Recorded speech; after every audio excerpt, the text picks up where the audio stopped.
Ya, Bismillahirrahmanirrahim. Assalamualaikum warahmatullahi wabarakatuh. Selamat siang teman-teman. Ya, pada pertemuan siang hari ini saya akan melanjutkan materi kedua tentang konsep dasar dan pengertian knowledge management. Nah, di pertemuan kali ini saya akan sifatnya nge-review ya, jadi akan menjelaskan intinya saja dari pertemuan kedua ini, jadi tidak membahas satu persatu slide-nya. Jadi nanti selebihnya teman-teman bisa membaca di slide. Oke, inti yang pertama yang ingin saya sampaikan dari mata kuliah ini adalah pertama tentang knowledge management. Nah, knowledge management ini kan di pertemuan yang pertama saya sudah sempat menjelaskan ya. Jadi knowledge management itu apa sih? Knowledge management ada sebenarnya aktivitas di mana kita bisa mengelola pengetahuan yang kita dapatkan sehingga nanti kita bisa menggunakan pengetahuan tersebut dengan mudah. Contoh misalkan gini, ketika teman-teman mengikuti mata kuliah, terus teman-teman mendengarkan apa yang dosen sampaikan, terus teman-teman membuat catatan. Nah, catatan itu kemudian teman-teman simpan dan teman-teman gunakan lagi ketika menjelang ujian misalkan aja. Nah, itu adalah contoh dari knowledge management yang paling sederhana dan seringkali teman-teman lakukan. Tapi mungkin teman-teman belum menyadarinya karena tadi teman-teman belum pernah mengikuti mata kuliahnya, jadi belum sadar bahwasanya teman-teman sudah seringkali melakukan knowledge management sebenarnya dalam kehidupan sehari-hari. Nah, dari pengertian knowledge management tadi, sebenarnya saya ingin menitik beratkan pada poin kenapa sih akhirnya kita butuh untuk mengelola pengetahuan dengan baik gitu ya. Jadi tentang mengapa knowledge management itu penting. Nah, knowledge management itu penting, sebenarnya paling gampang saya gambarkan gini.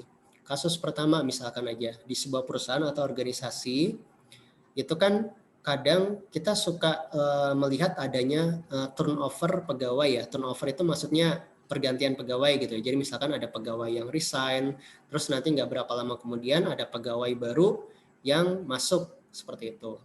Nah, dari kasus tersebut sebenarnya kita bisa belajar tentang pentingnya knowledge management. Kenapa? Misal gini, ada satu pegawai yang memang dia sudah sangat senior, dia memiliki pengetahuan yang banyak, wawasannya luas, terus skillnya di atas rata-rata gitu ya.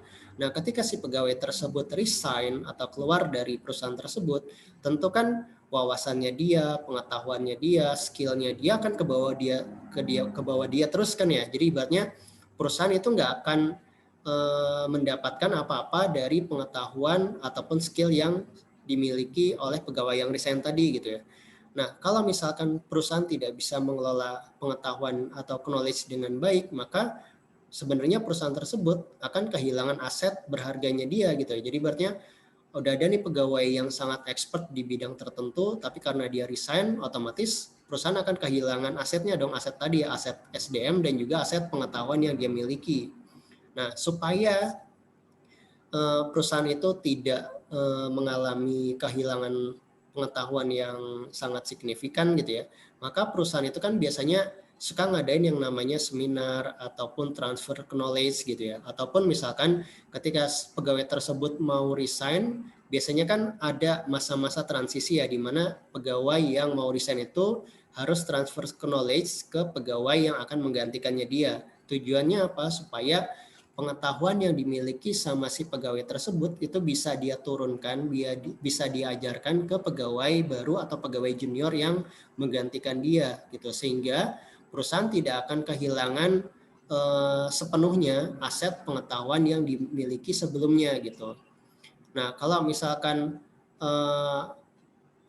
perusahaan tersebut tidak bisa mengelola pengetahuannya dengan baik gitu kan, maka ya tadi ya, kalau misalkan ada pegawai tadi yang expertnya resign gitu kan, terus dia ngerekrut pegawai baru. Nah, pegawai baru ini kan belum tentu memiliki wawasan ataupun pengetahuan ataupun skill yang sama dong dengan pegawai yang sebelumnya resign gitu kan. Otomatis perusahaan itu akan ngeluarin banyak biaya, terus dia harus ngabisin banyak waktu untuk bisa nge-training atau ngajarin si pegawai baru ini supaya bisa selevel ataupun mendekati pegawai yang resign tadi secara kemampuan gitu kan. Nah, itu makanya pentingnya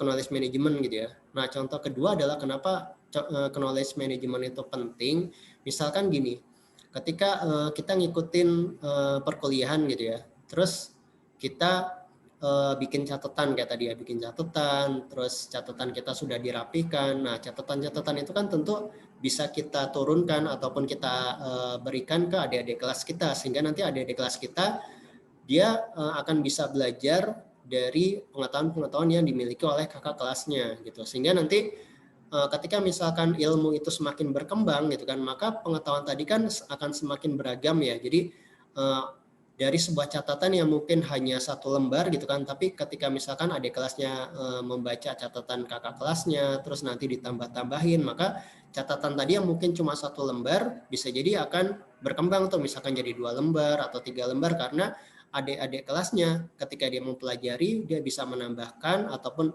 mengkoreksi dari pengetahuan-pengetahuan yang dimiliki oleh kakak kelasnya yang sudah dia turunkan tadi gitu kan, sehingga nanti pengetahuan itu akan semakin berkembang dan akan semakin berharga. Nah, contoh simpelnya kayak gitu sih. Atau contoh yang ketiga, misalkan gini, ketika teman-teman bekerja di sebuah perusahaan ataupun ada di sebuah organisasi gitu kan, tentu kan teman-teman ketika awalnya masuk gitu kan sebagai pegawai baru, biasanya kan suka disupervisi sama pegawai senior ya. Nah, di mana pegawai senior itu akan ngajarin teman-teman bagaimana tips ataupun trik supaya bisa menjalankan pekerjaan dengan baik, dengan lebih cepat gitu kan. Nah, itu adalah salah satu contoh dari knowledge management gitu. Jadi teman-teman ketika bekerja sebagai pegawai baru enggak buta-buta banget nih atau enggak awam-awam banget untuk mengerjakan sesuatu, sehingga nanti teman-teman akan bisa mengerjakan atau menyelesaikan pekerjaan dengan lebih cepat, dengan lebih mudah gitu kan, dengan lebih efisien gitu kan. Nah, itu salah satu alasan kenapa knowledge management itu penting. Ya sebenarnya gini sih, dengan adanya perkembangan teknologi sekarang, maka sudah selayaknya kita bisa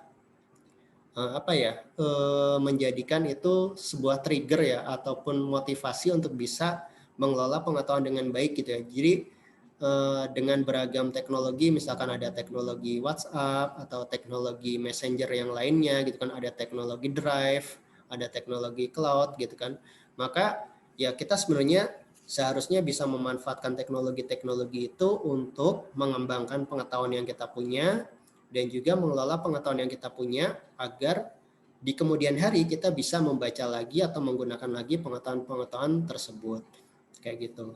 Nah, sebenarnya sih ada banyak alasan ya kenapa knowledge management itu sangat penting ya, karena contohnya ya seperti di awal saya sudah sampaikan tadi, ketika misalkan kita kuliah terus kita nggak pernah bikin catatan, otomatis pas ujian kita bingung dong kita mau belajar dari mana. Nah, kalau kita punya catatan, kita punya materi yang sudah dikumpulkan dengan rapi, ketika kita ujian enak dong bacanya gitu kan, kita bisa belajar dengan santai, dengan jelas gitu kan, sehingga nanti pas ujian kita dengan mudah untuk bisa menjawab soal-soal yang diberikan oleh dosen. Nah, itu contoh dari kenapa knowledge management itu penting.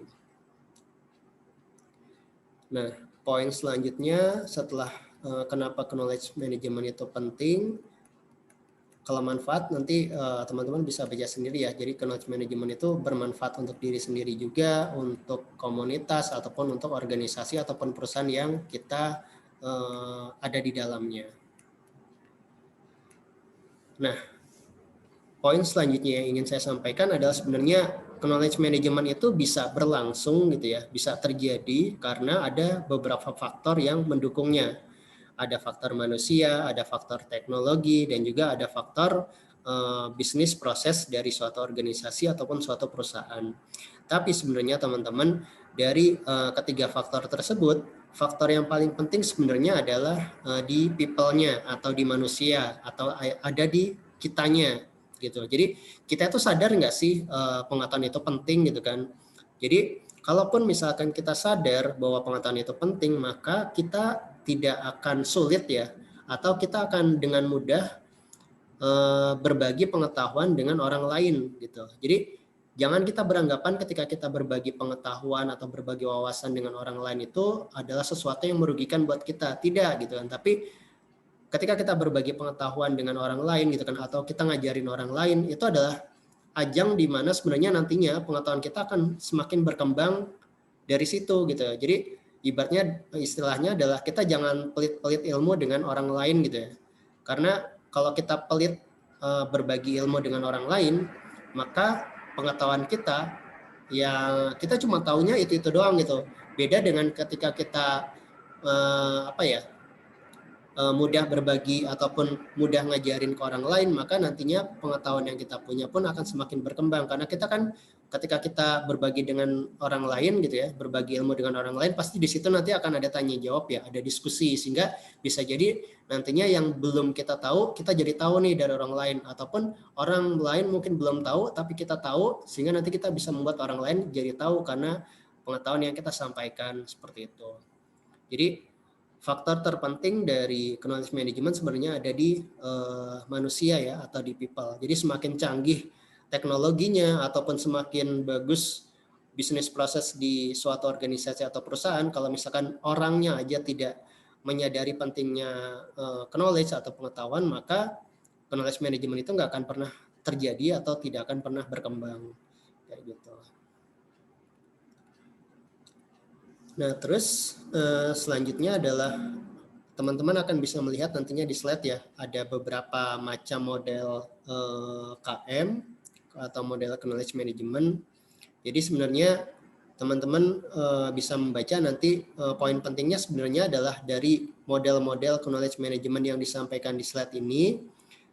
Kuncinya satu ya teman-teman, seberapa orang tersebut atau si orang tadi ya itu memahami pentingnya knowledge management. Jadi kalau misalkan dia sudah tahu nih, oh knowledge management nanti bisa dilakukan dengan beberapa cara. Tapi kalau orangnya sendiri tidak memahami pentingnya pengetahuan, atau orangnya sendiri tidak punya motivasi atau tidak punya kemauan untuk berbagi pengetahuan dengan orang lain, maka ya model knowledge management ini tidak akan pernah bisa berjalan atau tidak pernah akan bisa digunakan.